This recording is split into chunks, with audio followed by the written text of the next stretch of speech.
It's nice to speak with you today, Hedley, and today we're going to talk about patient-centric approaches to pharma supply chains.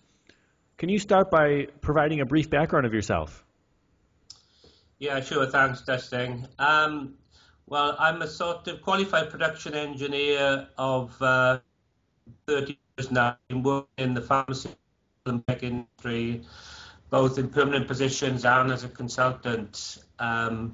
Basically working, building and managing outsourced supply chains across the whole end-to-end pharma industry, starting with raw materials, intermediates, active ingredients, drug product, and then products to market. My passion, if you like, is considering the supply chain from very early stages of development rather than leaving that aspect till much later in the development process. And that's what I help most of my clients with. I'm currently working on a project that's funded by UK government on patient-centric supply chains, and hopefully I can help you understand a bit more about what I mean by that as we go through the interview. Yes. Yes. So my first question is, what is a patient-centric approach to pharma supply chains? Well, it's the complete opposite to the current approach that's being taken by the industry. Typically, the industry will identify a compound through molecular modeling and all sorts of different methods to identify a product with potential. But rather than starting with a patient, with the patient's need, the actual environment in which the product is going to be administered, the need for companion diagnostics, etc., etc. The whole development process passes through both preclinical and clinical development, and it's only in the later stages the pharma companies tend to take an interest in the supply chain, and by then, of course, as we know, 80 to 90% of cost and performance is normally built in at the design development stage. So by then it's all but too late to really make any impact on quality, cost, and lead time in the supply chain. So, and my experience as a consultant teaches me that continually happens, and the industry is finding it very difficult to develop products like the rest of the world, if you like, other sectors do, which is to start basically at the point of the end user, identify their value proposition, and then develop products that are aligned with that value proposition and deliver that value physically into customers' hands. So what my approach is to organize so that the healthcare practitioner and the patients are very much part of the initial scoping for a new product, a new drug. They understand the epidemiology for the drug, they understand the indication, they understand the patient issues. And then the supply chain is built as simply and effectively with minimum handovers so that that product is physically delivered to the patient. As I say, this is not an approach that the industry is familiar with or even comfortable with. And albeit it is talking very much about becoming more patient-centric, the practicalities of it are immense, given that over 40 years, the industry has become very much outsourced. The whole of the distribution of drugs is outsourced. A large portion of the manufacture of drugs is outsourced. And the industry has very little influence on actually determining what the patient gets. So I hope that gives you a flavor of what I'm talking about here, Dustin. And can you go into a little bit more detail about the why take a patient-centric approach? Well, fundamentally, the whole industry is suffering from what they call the patent cliff, and numbers of other issues linked to the fact that many of the drugs, or in fact most of the drugs that go through development, 249 out of 250 actually fail to get to market, and that's a horrific attrition rate. The reasons are many. Some of them are down to supply chains that eventually fail and create toxic substances at scale, which were not toxic at lower scales.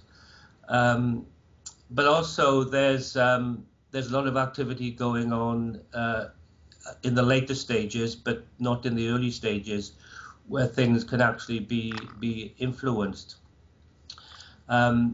So if we look at further impacts, other than attrition, we also see that there are many Me Too drugs getting to market. By the time they get through the development stage, they're basically no better than drugs that are already on the market. So we're seeing regulators and health economics elements of government actually rejecting drugs because they didn't meet the sort of original criteria that they were supposed to meet. And my argument is, these days, the predictive technologies exist to be able to identify drugs which are manufacturable, to identify drugs which don't have potential toxicity issues, safety issues, and to identify drugs that have a certain level of efficacy. Over the last 40 years, there have been huge advances in silico methods, which is computer modeling and prediction of drug performance, and also ex vivo methods whereby rather than testing in patients, drugs can be tested in tissue and other means outside of the human body, to really screen out the drugs that were never going to make it because eventually they would not be able to build a supply chain through to market. I don't know if that makes sense to you, Dustin. Yes, and what about the how? Can you go into a little bit about how this is done?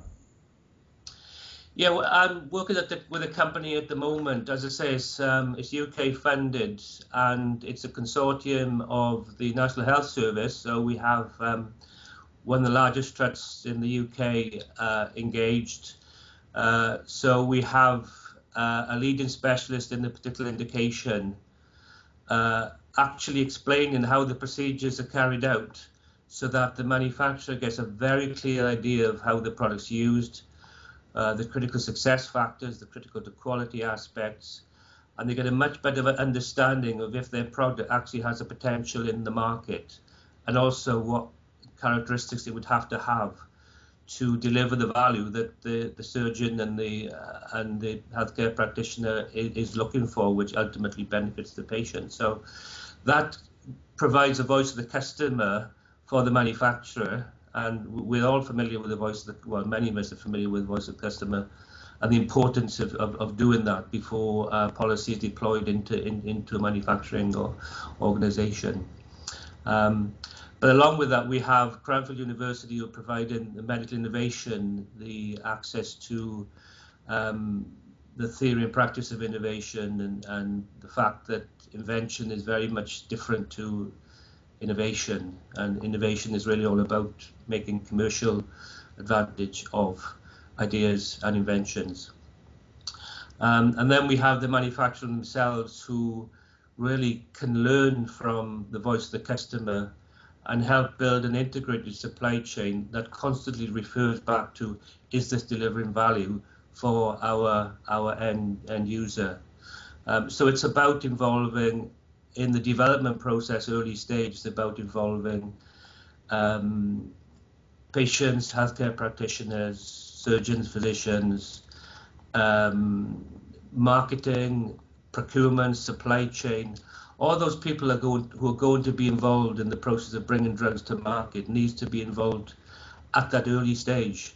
And the organizational impact of that are quite significant, because the whole industry has been organized basically on an R&D model, where R&D discover and develop the product, and commercial then eventually get it handed over somewhere further down the line.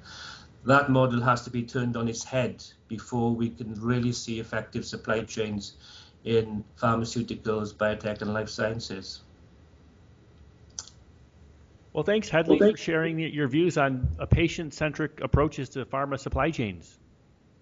You're very welcome, Dustin. Thank you very much for asking for my views.